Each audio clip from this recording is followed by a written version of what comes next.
ಬರುವ ಡಿಸೆಂಬರ್ 29ರಂದು ನಿಪ್ಪಾಣಿ ತಾಲೂಕಿನ ಗಡಿ ಗ್ರಾಮ ಕಾರದಗದಲ್ಲಿ 6 ಕನ್ನಡ ಸಮಾವೇಶಗಳು ಯಶಸ್ವಿಯಾಗಿ ಜರುಗಿದ್ದು, ಪ್ರಸಕ್ತ 7ನೇ ಕನ್ನಡ ಸಮಾವೇಶ ಧರ್ಮಸ್ಥಳದ ಧರ್ಮಾಧಿಕಾರಿ ಡಾಕ್ಟರ್ ವೀರೇಂದ್ರ ಹೆಗಡೆ ಅವರ ಆಶೀರ್ವಾದದಿಂದ ಡಿ ಸುರೇಂದ್ರ ಕುಮಾರ್ ಅವರ ಸರ್ವಾಧ್ಯಕ್ಷತೆಯಲ್ಲಿ ಜರುಗಲಿದ್ದು, ಚಿಕ್ಕೋಡಿಯ ಸಂಪಾದನಾ ಶ್ರೀಗಳು ಮತ್ತು ಕೌಲಗುಡ್ಡದ ಅಮರೇಶ್ವರ ಮಹಾಸ್ವಾಮಿಗಳು, ಸದಲ್ಗಾ ಪಟ್ಟಣದ ದರಿಖಾನ್ ಅಜ್ಜನವರ ದಿವ್ಯ ಸಾನ್ನಿಧ್ಯದಲ್ಲಿ ಸಚಿವ ಸತೀಶ್ ಜಾರಕಿಹೊಳಿ ಸಮಾವೇಶವನ್ನು ಉದ್ಘಾಟಿಸಲಿದ್ದಾರೆ.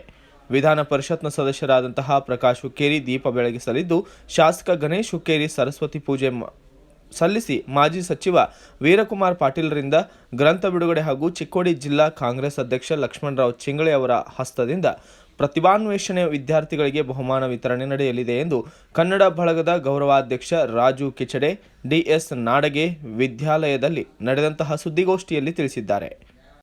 ಸರ್ವಾಧ್ಯಕ್ಷರಾಗಿದ್ದು ಈ ಸಮ್ಮೇಳನದ ಉದ್ಘಾಟನೆಯನ್ನು ಜಿಲ್ಲಾ ಉಸ್ತುವಾರಿ ಮಂತ್ರಿಗಳಾದಂಥ ಸನ್ಮಾನ್ಯ ಶ್ರೀ ಸತೀಶಣ್ಣ ಜಾರಕಿಹೊಳಿ, ದೀಪ ಪ್ರಜ್ವಲನೆಯನ್ನು ಸನ್ಮಾನ್ಯ ಶ್ರೀ ಪ್ರಕಾಶಣ್ಣ ಹುಕ್ಕೇರಿ, ಈ ಕಾರ್ಯಕ್ರಮಕ್ಕೆ ಶಾಸಕರಾದಂಥ ಸನ್ಮಾನ್ಯ ಶ್ರೀ ಗಣೇಶಣ್ಣ ಹುಕ್ಕೇರಿ, ಸನ್ಮಾನ್ಯ ಶ್ರೀ ಮಾಜಿ ಮಂತ್ರಿಗಳಾದಂಥ ವೀರಕುಮಾರ್ ಪಾಟೀಲ್, ಬುಡಾ ಅಧ್ಯಕ್ಷರಾದಂಥ ಸನ್ಮಾನ್ಯ ಶ್ರೀ ಲಕ್ಷ್ಮಣರಾವ್ ಚಿಂಗ್ಳೆ ಸರ್, ಸಭಾಮಂಟಪದ ಉದ್ಘಾಟನೆಯನ್ನು ಸನ್ಮಾನ್ಯ ಶ್ರೀ ಉತ್ತಮರಾವ್ ಸಾಹೇಬ್ ಪಾಟೀಲ್, ವೇದಿಕೆ ಉದ್ಘಾಟನೆಯನ್ನು ಸನ್ಮಾನ್ಯ ಶ್ರೀ ಅಣ್ಣಾಸಾಹೇಬ್ ಹೊಳ್ಳೆ ಹಾಗೂ ಈ ಕಾರ್ಯಕ್ರಮಕ್ಕೆ ಈ ಭಾಗದ ಮಾಜಿ ಶಾಸಕರು, ಸಂಸದರು, ಜನಪ್ರತಿನಿಧಿಗಳು, ವಿವಿಧ ಸಂಘ ಸಂಸ್ಥೆಗಳ ಪದಾಧಿಕಾರಿಗಳು, ಕನ್ನಡ ಅಭಿಮಾನಿಗಳು ಎಲ್ಲರೂ ಈ ಕಾರ್ಯಕ್ರಮಕ್ಕೆ ಆಗಮಿಸಿದ್ದಾರೆ. ವಿಶೇಷವಾಗಿ ಮುಂಜಾನೆ 8 ಗಂಟೆಗೆ ಧ್ವಜಾರೋಹಣ, ಸಂಗೊಳ್ಳಿ ರಾಯಣ್ಣ ಪ್ರತಿಮಾ ಪೂಜೆ, ಪಲ್ಲಕ್ಕಿ ಮೆರವಣಿಗೆ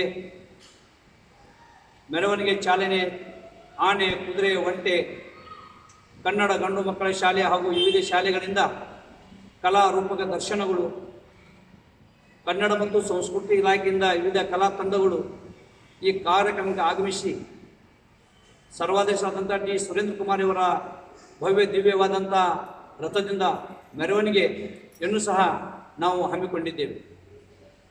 ಮೊದಲೇ ಗೋಷ್ಠಿ, ಕವಿಗೋಷ್ಠಿ. ಸುದ್ದಿಗೋಷ್ಠಿಯಲ್ಲಿ ಕನ್ನಡ ಬಳಗದ ಮಹಿಳಾ ಪ್ರತಿನಿಧಿ ಶಕುಂತಲಾ ಕಮತೆ ಮಾತನಾಡಿದ್ದು, ಗಡಿಯಲ್ಲಿ ನಡೆಸುತ್ತಿರುವ ಕನ್ನಡ ಸಮಾವೇಶದ ಉದ್ದೇಶ, ರೂಪುರೇಷೆಗಳು ಹಾಗೂ ಕಾರ್ಯಕ್ರಮದ ವಿವರಣೆಯನ್ನು ಬಿಚ್ಚಿಟ್ಟಿದ್ದಾರೆ. ಅನೇಕ ಗಣ್ಯರು ಆಗಮಿಸಲಿದ್ದು, ಅನೇಕ ದಿವ್ಯ ಸಾನ್ನಿಧ್ಯವನ್ನು ಮಹಾಸ್ವಾಮೀಜಿಯವರು ವಹಿಸಲಿದ್ದಾರೆ. ಜೊತೆಗೆ ಹೆಣ್ಣು ಮಕ್ಕಳ ಕಾರ್ಯಕ್ರಮಗಳು ಕೂಡ ಇಲ್ಲಿವೆ. ಸಾವಿರಾರು ಸಂಖ್ಯೆಯಲ್ಲಿ ಕುಂಭಮೇಳವನ್ನು ಹೊತ್ತುಕೊಂಡು ಆಶಾ ಕಾರ್ಯಕರ್ತೆಯರು, ಧರ್ಮಸ್ಥಳದ ಕಾರ್ಯಕರ್ತೆಯರು, ಆಮೇಲೆ ಅಂಗನವಾಡಿ ಶಿಕ್ಷಕಿಯರು ಕೂಡ ಇಲ್ಲಿ ಆಗಮಿಸಿದ್ದಾರೆ. ಸುತ್ತಮುತ್ತಲಿನ ಗ್ರಾಮಗಳ ಅನೇಕ ವಿದ್ಯಾರ್ಥಿಗಳು, ಶಿಕ್ಷಕರು ಈ ಒಂದು ಕಾರ್ಯಕ್ರಮಕ್ಕೆ ಆಗಮಿಸಿ, ಜೊತೆಗೆ ವಿಚಾರಗೋಷ್ಠಿ ದೊಡ್ಡ ಪ್ರಮಾಣದಲ್ಲಿ ನಡೆಯಲಿದೆ, ಕವಿಗೋಷ್ಠಿ ನಡೆಯಲಿದೆ. 20-25 ಜನ ಕವಿಗಳು ಇಲ್ಲಿ ಒಂದು ಗೋಷ್ಠಿಯಲ್ಲಿ ಭಾಗವಹಿಸಲಿದ್ದಾರೆ. ಅವರೆಲ್ಲರೂ ತಮ್ಮ ತಮ್ಮ ಕವನಗಳನ್ನು ಇಲ್ಲಿ ಪ್ರಸ್ತುತಪಡಿಸಿ ನಮ್ಮೆಲ್ಲರ ಮನಸ್ಸನ್ನು ಮೆಚ್ಚಲಿದ್ದಾರೆ. ಇಂಥ ಒಂದು ಕಾರ್ಯಕ್ರಮಕ್ಕೆ ಮುಂಜಾನೆ 8ರಿಂದ ಆರಂಭವಾದಂಥ ಈ ಒಂದು ಕಾರ್ಯಕ್ರಮಕ್ಕೆ ರಾತ್ರಿ 11ರವರೆಗೆ ನಡೆಯುವಂಥ ಅನೇಕ ವಿವಿಧ ಕಾರ್ಯಕ್ರಮಗಳಿಗೆ ತಾವೆಲ್ಲ ಆಗಮಿಸಿ ಈ ಒಂದು ಸಮ್ಮೇಳನಕ್ಕೆ ಮೆರಗು ಕೊಡಬೇಕು. ತಮ್ಮೆಲ್ಲರಿಗೂ ಭವ್ಯವಾದಂಥ ಆತ್ಮೀಯವಾದಂಥ ಸ್ವಾಗತ. ಸುದ್ದಿಗೋಷ್ಠಿಯಲ್ಲಿ ಡಾಕ್ಟರ್ ಅಭಿನಂದನ ಮೋರಾಬಟ್ಟೆ, ಗ್ರಾಮ ಪಂಚಾಯಿತಿ ಅಧ್ಯಕ್ಷೆ ಪದ್ಮಾವತಿ ಅಲಂಕಾರ್, ಮಾನಿಕಾ ಚಂದಗಡೆ, ಮಹಾವೀರ ಪಾಟೀಲ್ ಸೇರಿದಂತೆ ಇತರರು ಹಾಜರಿದ್ದರು. ಬ್ಯೂರೋ ರಿಪೋರ್ಟ್, ಮಹಾವೀರ ಚಿಂಚನೆ, ಭಾರತ ವೈಭವ ನ್ಯೂಸ್, ನಿಪ್ಪಾಣಿ.